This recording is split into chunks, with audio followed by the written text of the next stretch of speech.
la legislatura se puede hacer visible lo que está pasando. El otro día en la Comisión de Salud, como para contarles cómo se mueve, vino toda una patota de gente, algunos se dijeron que eran trabajadores, yo creo que algunos no eran, por un informe que había hecho el presidente de la comisión, Seltzer, que es médico del Hospital Argerich, por el Hospital Muñiz.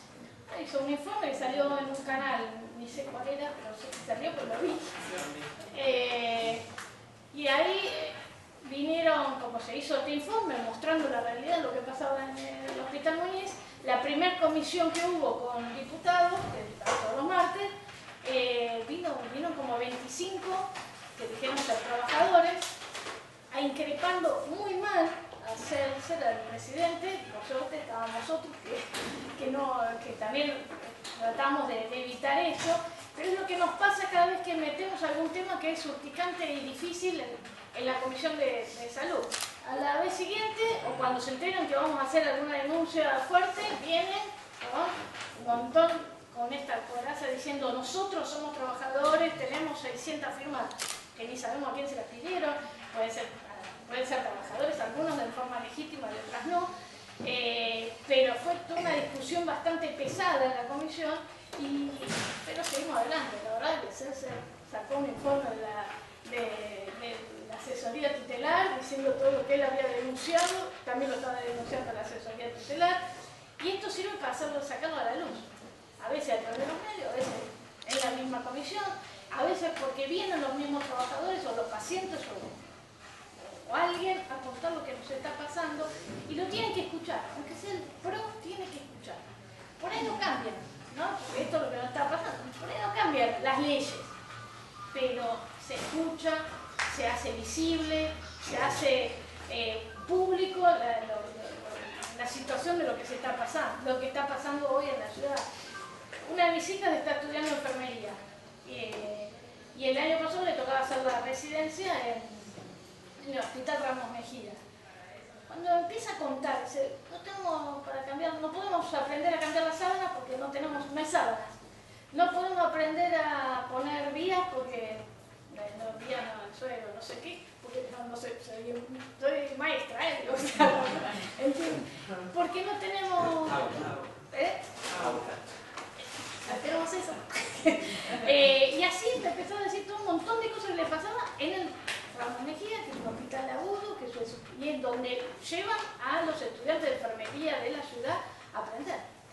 Entonces, bueno, si estas cosas no se hacen públicas, el PRO sigue con la coraza, con una campana, y siguen adelante,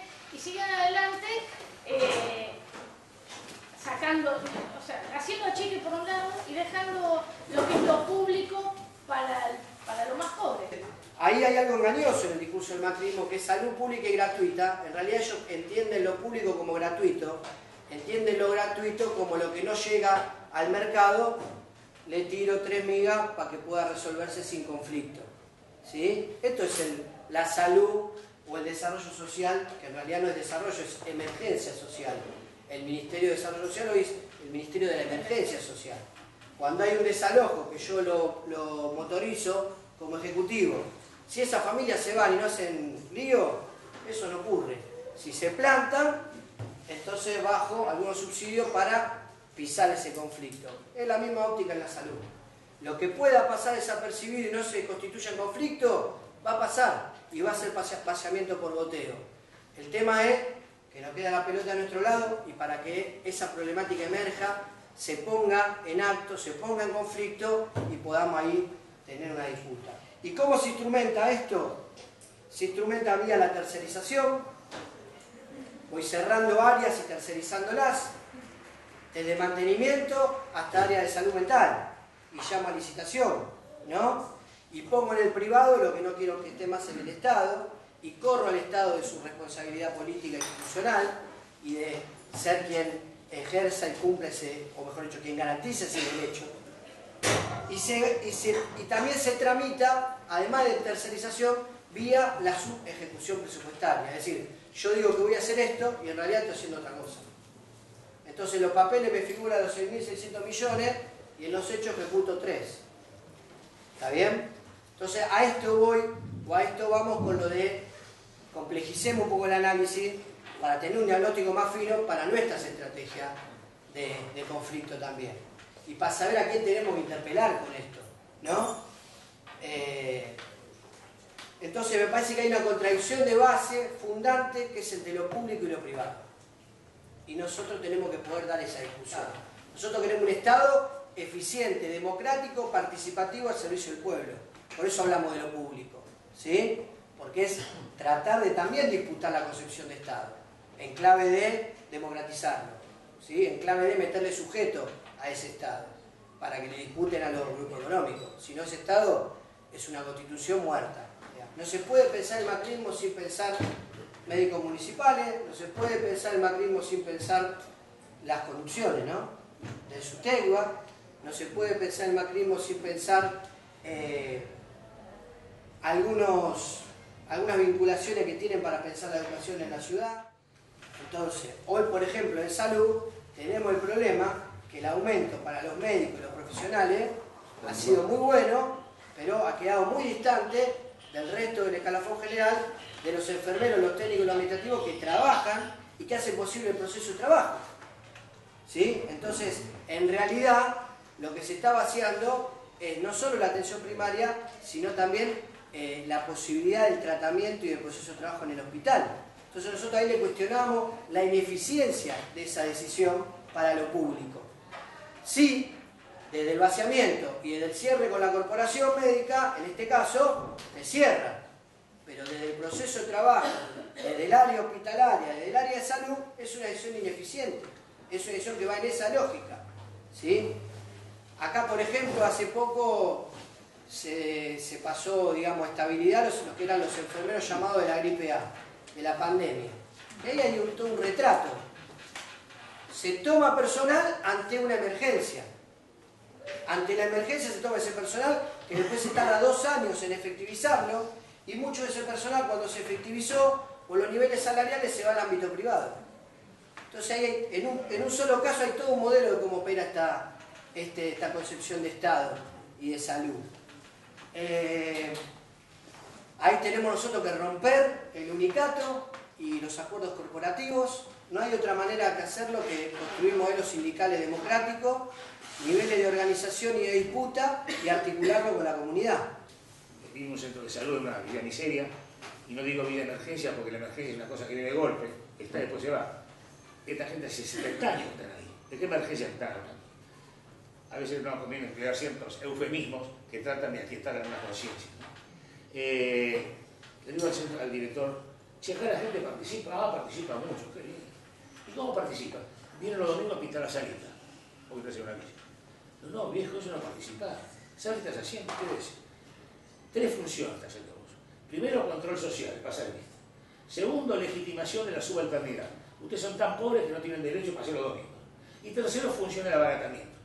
¿Cómo abaratamiento? Claro, te ahorrar la guita a los pintores. Yo nunca vi que los socios de médicos fueran los domingos a pintar los médicos. Cuando quieren decidir qué hacen, tienen guita, compran acciones, van a las alícuotas. Eso es participación de la comunidad. Si no, son espejismos de colores. Participación en las decisiones políticas. Hay una definición antropológica de salud de un antropólogo redrado catalán que dice: salud es la manera de vivir, libre, solidaria, responsable y feliz. Es un bien ser y no un bienestar, en novia alusión a la definición de la ONU. Fíjese que en este sentido, esta definición la desmedicaliza y la pone en el contexto social. Entonces acá tenemos 4 sinónimos de salud y 4 sinónimos de enfermedad.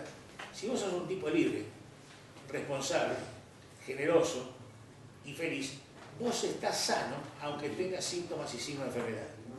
Estarás enfermo biológicamente, para eso están los remedios, pero estás sano antropológicamente.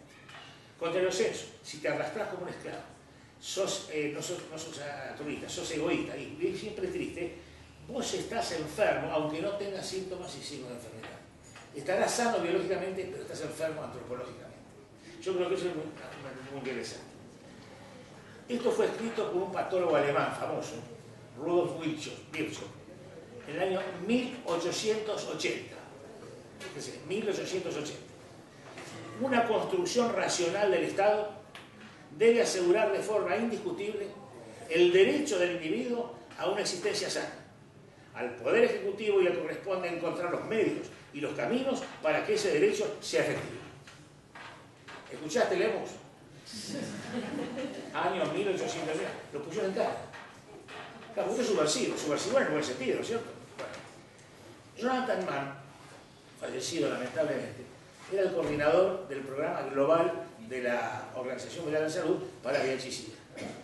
Y en un congreso sobre SIDA en Japón en el año 1984, dijo lo siguiente: promover y proteger los derechos humanos es un trabajo tan concreto como cualquier otro en el área de la salud. Fíjense qué interesante, esto es otra inflexión.